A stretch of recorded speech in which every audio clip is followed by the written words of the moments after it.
قرآن وہ کتاب ہے جو در سے انقلاب ہے،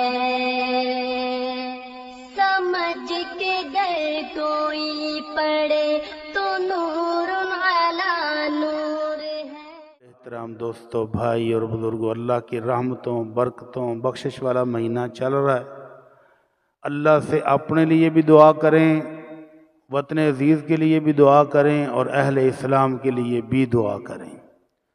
سب سے پہلے اپنے لیے دعا کریں کہ اللہ اس ماہ مبارک کو ہمارے گناہوں کی بخشش کا ذریعہ بنا دے، اللہ ہم سب کے گناہوں کو معاف فرما دے، اللہ جہنم سے آزادی عطا فرما دے، یا اللہ جنت کا وارث بنا دے، یا رب العالمین وطن عزیز کو سلامت رکھنا، اللہ اس وطن عزیز کی حفاظت فرما، اللہ اہل اسلام کی حفاظت فرما، اللہ وہ مجاہدین جو ان وطن عزیز کی حفاظت کرنے پر مقرر ہیں ان کی بھی حفاظت فرما، یا رب العالمین اہل اسلام کی خیر و برکت فرما دے۔ قابل احترام دوستو، بھائی اور بزرگوں، رمضان المبارک کا مہینہ اللہ کے نبی صلی اللہ علیہ وسلم کس طرح گزارتے تھے؟ پہلی چیز، اللہ کے نبی صلی اللہ علیہ وسلم شہر رمضان الذی انزل فیہ القرآن، یہ وہ مہینہ جس میں قرآن نازل ہوا ہے، تو اللہ کے نبی صلی اللہ علیہ وسلم قرآن مجید کی تلاوت کا بہت اہتمام کرتے تھے، بلکہ جبرائیل علیہ السلام ہر رات نیچے آتے اور اللہ کے نبی صلی اللہ علیہ وسلم کے ساتھ دور کرتے تھے، آپ جبرائیل کو سناتے اور جبرائیل قرآن اللہ کے نبی کو سناتا۔ تو اس طرح سے یہ مبارک راتیں، مبارک دن قرآن مجید کی تلاوت کرتے ہوئے گزرتی۔ اللہ ہم سب کو بھی توفیق عطا فرمائے۔ اور جن بھائیوں نے ابھی تک بھی قرآن مجید نہیں کھولا ان کو فکر کرنی چاہیے، ان کو فکر کرنی چاہیے کہ تھوڑا سا قرآن کھول کے پڑھنا شروع کر دیں۔ اللہ سب کو توفیق عطا فرمائے۔ فکر کرنے والے تو عجیب و غریب فکر بھی کر لیتے ہیں۔ رات کو پیغام ٹی وی پر ایک سوال آیا، جی مجھے قرآن مجید نہیں پڑھنا آتا، پڑھا نہیں ہوں، تو کیا میں بسم اللہ کا قرآن پاک ختم کر لوں؟ بسم اللہ پڑھ کے انگلیاں گھسائی جاؤں اور صفحے الٹی جاؤں تو یہ بسم اللہ کا قرآن ہے؟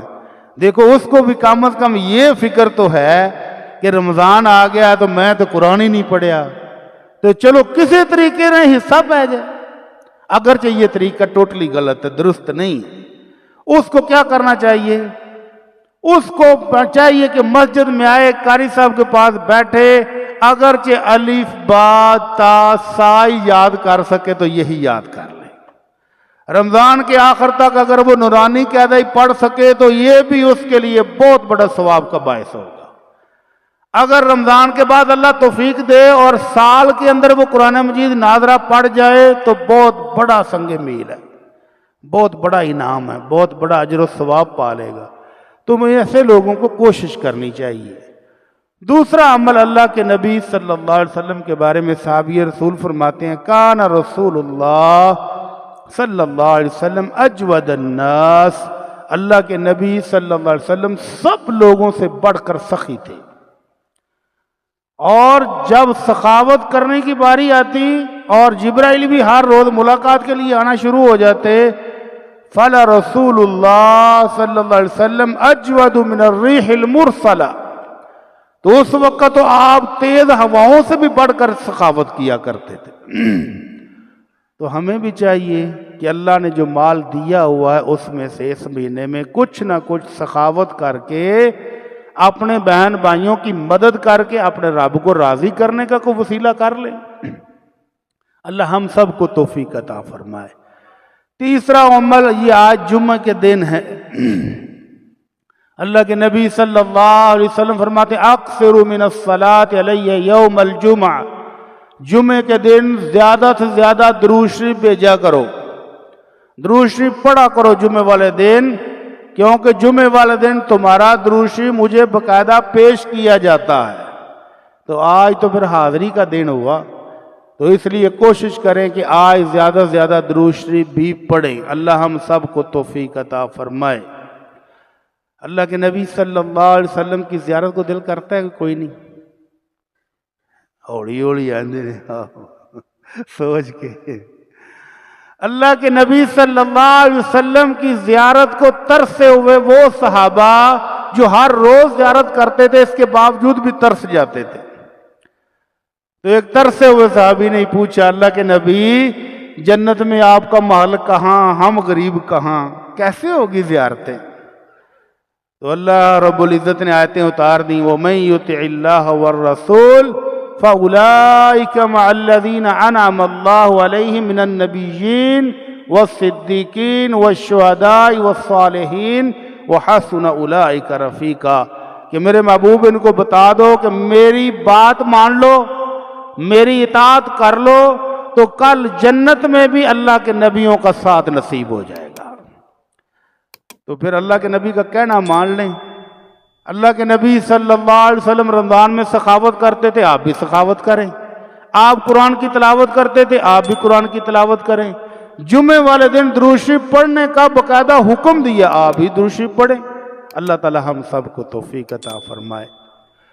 تو دنیا میں بہت سارے بینک ہیں، بہت سارے منافع والی سکیمیں ہیں، بہت ساری لوٹ سیل والی سکیمیں ہیں جو آپ کو کہتی ہیں اتنا پیسہ خرچ کرو، انویسٹ کرو تو ہم آپ کو ڈبل کر کے دیں گے. لیکن کوئی یہ بینک نہیں کہے گا کہ آپ 100 روپے کر کے انویسٹ کریں اور ہم آپ کو 700 دیں گے. ڈبل کا دعویٰ تو کر لیتے ہیں کئی لوگ، لیکن 700 گنا تک کون دے گا؟ یہ بینک ہے رب العالمین کا. وہ فرماتا ہے وہ لوگ جو میری راہ میں خرچ کرتے ہیں ان کو میں 700 گنا تک بڑھا چڑھا کر اجر و ثواب دیتا ہوں. اور 700 گنا کے بعد بھی اللہ دیکھ لیتا کہ میرا بندہ شوق کتنا رکھتا ہے، محبت کتنی ہے، اس کو اپنی ضرورتیں کتنی تھیں اور اللہ کی راہ میں دینے کا اعلان ہوا تو پھر اس نے کتنی محنت سے خرچ کیا ہے، تو اللہ 700 گنا سے بھی بڑھا کے عطا کر دیتا ہے. اللہ ہم سب کو توفیق عطا فرمائے. کتنا سا خرچ کر لیں. اللہ کے نبی صلی اللہ علیہ وسلم فرماتے من تصدق بعدل تمرۃ، ایک کھجور کتنی بڑی ہوتی ہے کھجور؟ 5 گرام 10 گرام. اجوا کھجور بھی اگر لے لیں جو 3000 4000 روپے کلو ہے، 5000 روپے کلو ہے، تو ایک کھجور کتنے کی بن جائے گی؟ 100 روپے کی بن جائے گی. کیا خیال ہے؟ 100 سے زیادہ تو نہیں لگی بن. تو اللہ کے نبی فرماتے ہیں من تصدق بعدل تمرۃ من قصب طیب، بندے کی کمائی حلال ہو، کیونکہ حرام اللہ قبول نہیں کرتا. حرام کا آپ نے کوئی تور بھی خرچ کیا ہو تو کوئی فائدہ نہیں ہے. ٹرکوں کے ٹرک سخاوت کر دیں کوئی فائدہ نہیں. لیکن حلال کی ایک کھجور اللہ کی راہ میں دے دیں تو اللہ کے نبی صلی اللہ علیہ وسلم کی گارنٹی ہے کہ اللہ اس کو اپنے دائیں ہاتھ میں رکھ لیتا ہے اور پھر اس کو ایسا ہی پالتا ہے جیسے ہم گھروں میں بکری کا بچہ، اونٹنی کا بچہ، گھوڑی کا بچہ، چھوٹے چھوٹے بچے لے کر پالتے ہیں بڑے پیار سے. کبھی اس کو دودھ پلا رہے ہیں، کبھی لسی پلا رہے ہیں، اور ہون تے کئی بادام بھی کھلا دیتے ہیں، مربے بھی کھلا دیتے ہیں. اس شوق سے پالتے ہیں حتیٰ تکون مثل الجبل، حتیٰ کہ وہ ایک کھجور کل قیامت کو احد پہاڑ جتنی بن کے سامنے آ جائے گی. احد پہاڑ 8.5 کلومیٹر لمبا اور 1077 میٹر اونچا ہے. ایک کھجور حلال کمائی سے، یعنی 100 روپیہ حلال کمائی سے خرچ کر لو تو اتنا اجر و ثواب مل سکتا ہے آج. اور فرشتوں کی دعا بھی لینی ہو، فرشتے آتے ہیں آسمان سے ہر روز. کیا لینے آتے ہیں؟ اللہ کے بندوں کے لیے دعا کرنے کے لیے. کس کے حکم سے؟ رب العالمین کے حکم سے. دعا کس سے کرنی ہے؟ عرش والے سے. تو قبول ہو جائے گی. ہاں جی. تو 2 فرشتے آتے ہیں. پہلا فرشتہ کہتا ہے اللہم آت منفقا خلفا، اے اللہ جو تیری راہ میں خرچ کرے اس کو مزید عطا فرما. اور دوسرا کہتا ہے اللہم آت ممسکا تلفا، اے اللہ جو کنجوس ہے بخیل ہے اس کا مال ضائع ہو جائے، تباہ ہو جائے، چور لے جائیں، ڈاکو لے جائیں، جو مرضی لے جائے. تو بد دعا بھی لگ جاتی ہے، دعا بھی لگ جاتی ہے. تو دعا لینے والوں میں شامل ہو جائیں. تھوڑا خرچ کریں لیکن کریں. اللہ سب کو توفیق عطا فرمائے. کہاں خرچ کریں؟ من فطر صائما فلہ مثل اجرہ، جو روزے دار کو افطاری کرائے اللہ اس کو اس کے برابر ثواب دے گا۔ اگر 100 بندوں کو افطاری کرا دی تو 100 بندوں کے روزوں کے برابر افطاری کرانے والے کو ثواب ملے گا۔ افطاری کرانے کے لیے ضروری نہیں ہے کہ دیگیں چڑھائی جائیں، افطاری کرانے کے لیے سادہ پانی کا گلاس ہی سب کو پیش کر دو تو ثواب پورا ہی ملنا ہے انشاءاللہ۔ تو اس لیے ابھی سے کوشش کر لیں، عید آ رہی ہے، عزیز و اقارب کے گھروں کو دیکھ لیں کہ میرا کون سا عزیز رشتہ دار ہے جس کے گھر میں اس مہینے میں راشن نہیں تھا، کون سا عزیز و اقارب میں سے ہے جو غریب اور اس دفعہ کپڑے نہیں بنا سکا۔ ابھی سے اللہ نے توفیق دی ہو تو خرچ کر لیں، خرچ کرنے سے کم نہیں ہوتا۔ ایک بزرگ ابھی عمرے پر گئے ہیں اور مجھے انہوں نے مسئلہ پوچھا عیدی دینے کا، مجھے سمجھ نہیں آئے کہ بابا جی رمضان کے شروع میں عیدی کا مسئلہ کیوں پوچھ رہے ہیں؟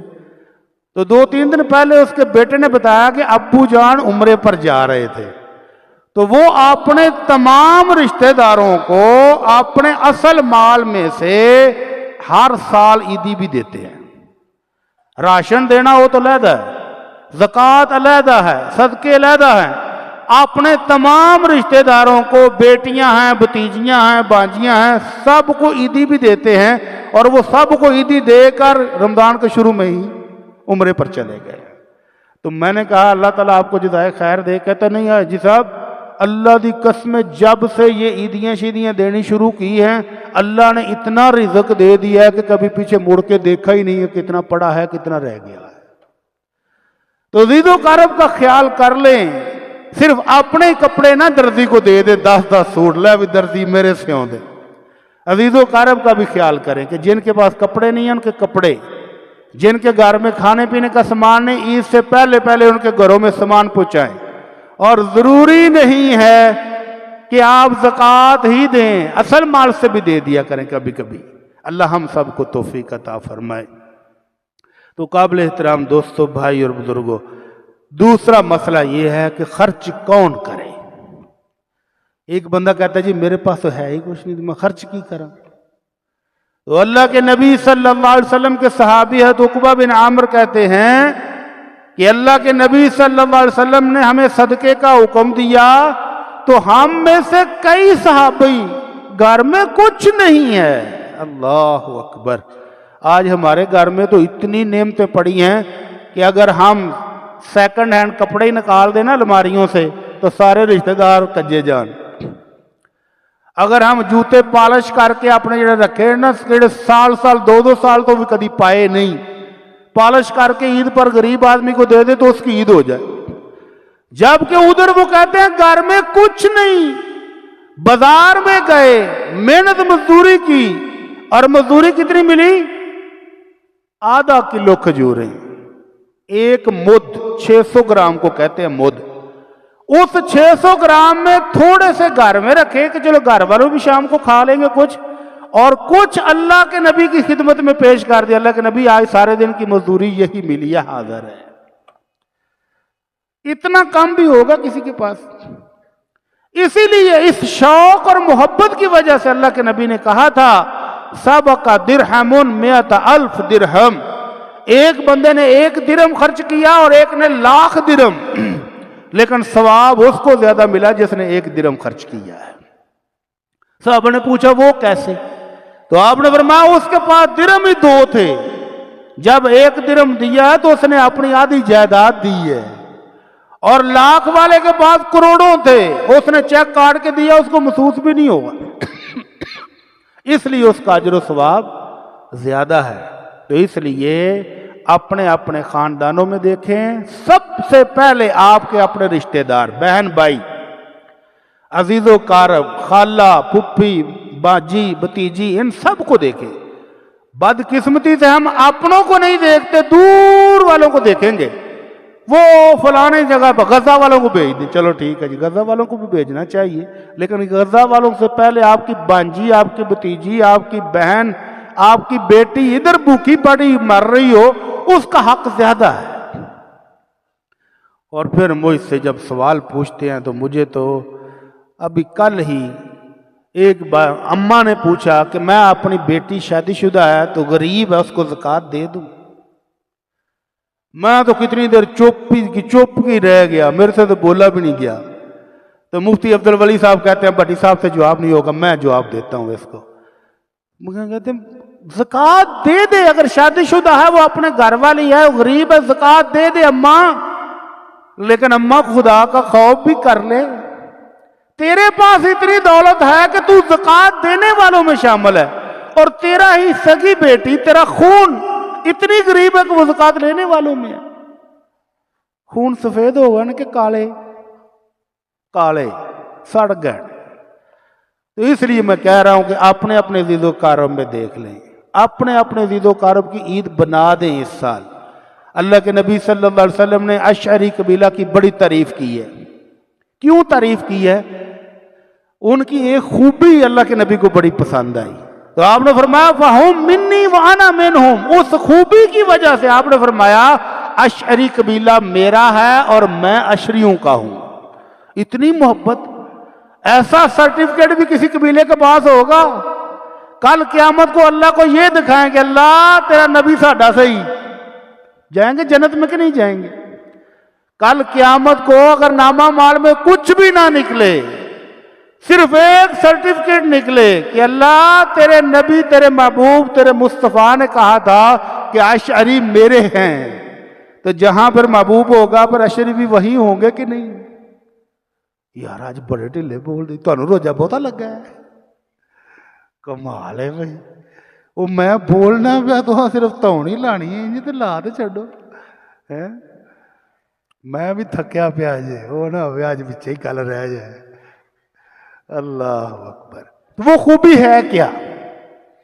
اللہ کے نبی صلی اللہ علیہ وسلم فرماتے ہیں اشعری قبیلے کی یہ خوبی ہے کہ کسی ایک گھر سے مدینے میں رہتے ہوئے اطلاع آ جائے کہ سردار آج ساڈے گھر شام نو پکان لی آٹا کوئی نہیں، یا وہ جنگ پر گئے ہوں اور میدان جنگ میں جنگ کے دوران اطلاع آ جائے کہ سردار راشن ختم ہو گیا ہے، تو سردار پورے قبیلے کے گھروں میں اطلاع بھیجتا ہے کہ جس کے گھر میں جو کچھ ہے وہ لے آئے۔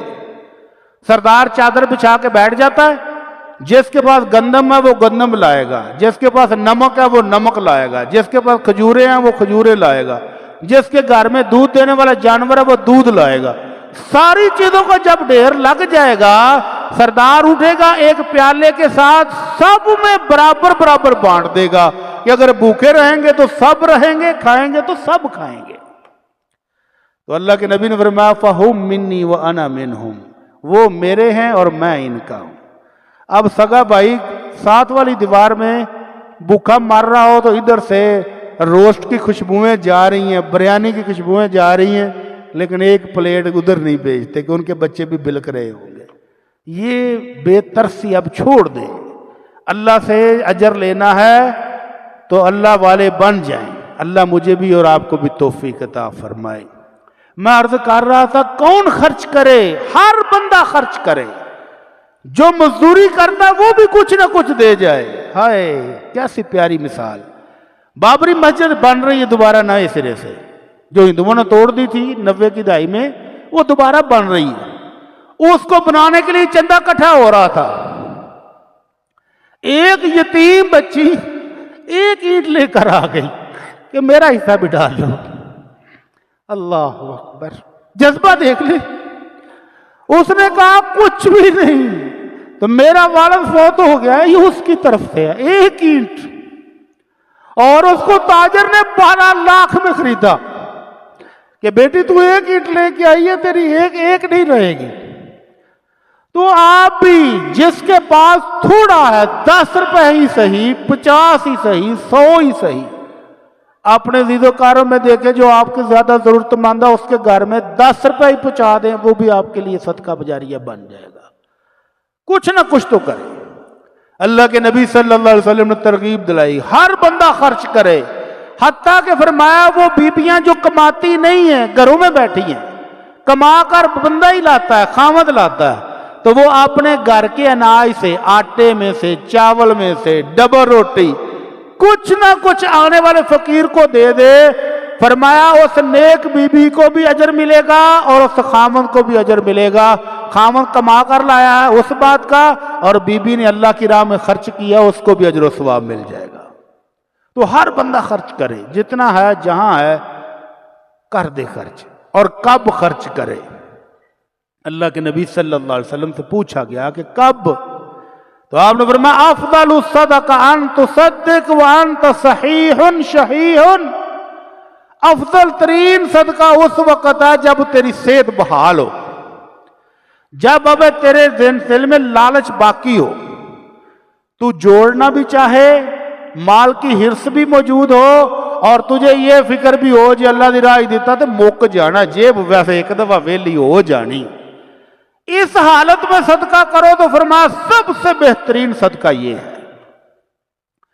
اور فرمایا اتنی مہلت نہ دو کہ جب روح یہاں پر آ کر اٹک جائے، فرشتے کرنے واسطے دروازے تے آ کے بہ جان، تو پھر آ کے اوے 10 لاکھ دے دیا جی مدرسے والوں نو، آؤ پلاٹ مسجد نو دے دیا جی، میرے نام دی مسجد بنا دیا جی. حاتم تائی ہون لگا بن، پہلے نہیں. تو اللہ کے نبی صلی اللہ علیہ وسلم نے اس سے منع کیا ہے کہ اتنی مہلت نہ دو اپنے آپ کو کہ آخری ٹائم ہی آ جائے، اس سے پہلے صدقہ کر لو. لیکن صدقہ کرتے وقت بھی انصاف کے ساتھ اپنے بیوی بچوں کا اخراجات رکھ کر، سارا ہی نہیں دے دینا. حضرت ابو بکر صدیق ماں نے ایک ہی جنا تھا اور قیامت تک ایک ہی رہے گا، جس نے اپنے گھر کا سارا سامان اٹھا کر کہا اللہ کے نبی سارا کچھ لے آیا ہوں، گھر میں چھوڑ کے آیا ہوں اللہ اور اس کے رسول صلی اللہ علیہ وسلم کا نام، اس کے علاوہ کوئی مثال دوسری نہیں ملتی. تو یہ حوصلہ ابو بکر صدیق ہی کا تھا رضی اللہ عنہ. اس کے بعد ہمیں حکم یہ ہے کہ اپنے بیوی بچوں کی ضروریات کو سامنے رکھ کے زائد ہو تو اللہ کی راہ میں خرچ کر دو. اللہ کے نبی صلی اللہ علیہ وسلم فرماتے ہیں خیر الصدقہ علما کان علی ظہر غنا. بہترین صدقہ وہ ہے جو گھر میں بھی کچھ نہ کچھ چھوڑ جائے، بچ جائے، اپنی ضرورتوں کے لیے بھی موجود ہو. یہ نہیں ہے کہ ساری تنہائی غزہ والوں کو دے آئے، گھر آئے تو بیوی آ کے آئی تو پکان لے بھی کچھ نہیں، اماں آ کے پتر میری جتی بھی ٹوٹی تھی، ابا آ کے پتر عید آ گئی کپڑے بھی لینے، ابا میں تو سارا غزہ والے دے آیا، چلو ٹھیک چلو پھر سارے غزہ ہی ٹور چلو ہوں سارے. تو ایسے نہیں کرنا کہ سارا ہی اپنا مال کسی کو دے دو، بلکہ اپنی ضرورتوں کو بھی خیال رکھتے ہوئے خرچ کرنا ہے. تو اللہ کے نبی صلی اللہ علیہ وسلم کی حدیث میں سنا رہا تھا کہ کون خرچ کرے. تو ایک صحابی نے پوچھا اللہ کے نبی میرے پاس کچھ ہے ہی نہیں، میں کیا خرچ کروں؟ آپ نے فرمایا اپنے ہاتھ سے کما، مزدوری کر، اس مزدوری میں سے کچھ اپنے اوپر خرچ کر، کچھ بیوی بچوں پر خرچ کر، اور کچھ اللہ کی راہ میں صدقہ کر لے. کہنے لگا اللہ کے نبی اگر یہ مزدوری بھی نہ کر سکوں تو آپ نے فرمایا کسی ضرورت مند کی مدد کر دے، تیرے لیے یہ صدقہ بن جائے گا. کہنے لگا جی اب اگر یہ بھی نہیں کر سکوں تو آپ نے فرمایا پھر نیکی کا حکم دے دے اور برائی سے رک جا، کسی کو تکلیف نہ دے، کسی کو گالی نہ دے، کسی کو مار پیٹ نہ کر، تیرے لیے یہ بھی صدقہ ہے. اس حد تک صدقہ کرنے کا حکم ہے کہ ہر مسلمان صدقہ کرے، کچھ نہ کچھ کرے. اللہ ہم سب کو توفیق عطا فرمائے. اس کے بعد ہے کہ کتنا خرچ کرے. تیسرا مسئلہ یہ بھی ہے کہ کتنا، جس کے پاس کروڑوں ہے وہ کروڑوں کرے اور جس کے پاس تھوڑا ہے وہ تھوڑا کرے. اللہ کے نبی صلی اللہ علیہ وسلم فرماتے ہیں کل قیامت کو بندے کی اپنے رب سے 1 to 1 ملاقات ہونی ہے. کوئی ترجمان ٹرانسلیٹر نہیں ہوگا جو تمہارے رب کے سامنے جا کر رکھے اور وہاں سے آرڈر جو آئے اس کا ترجمہ کر کے تمہیں بتائے. نہیں، سیدھی ملاقات 1 to 1. اپنی دائیں طرف دیکھے گا تو جہنم شعلے مار رہی ہے، بائیں طرف دیکھے گی تو جہنم شعلے مار رہی ہے، پیچھے دیکھے گا تو جہنم شعلے مار رہی ہے، سامنے دیکھے گا تو جہنم شعلے مار رہی ہے. تو کیا کرے؟ فرمایا اتقوا النار ولو بشق تمرۃ. میرے صحابہ، میرے امتیوں، اس جہنم سے بچ جاؤ. اگرچہ آدھی کھجور ہی اللہ کی راہ میں دے کر بچ سکو تو آدھی کھجور ہی دے دو.